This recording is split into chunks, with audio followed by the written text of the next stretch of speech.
महाराष्ट्र के छत्रपति संभाजी नगर में एआईएमआईएम के लीडरान और कारकुनान ने तिरंगा रैली निकाली और भाजपा लीडर नीतीश राणे की तरफ से दिए गए मुतनाज़ा बयान के खिलाफ अपना सख्त एहतजाज दर्ज करवाया।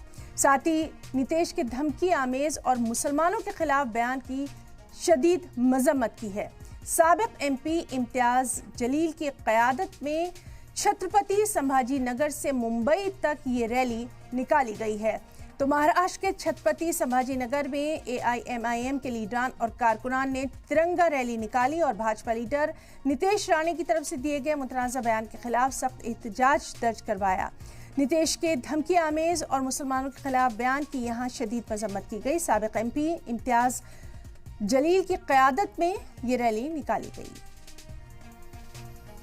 देखिए साहब, सरकार जानती है कि महाराष्ट्र के अंदर जो हरकतें हो रही है वो सरकार द्वारा ही चलाई जा रही है। पुलिस का कैसे इस्तेमाल किया जा रहा है, बहुत दुर्भाग्य के साथ ये कहना पड़ रहा है।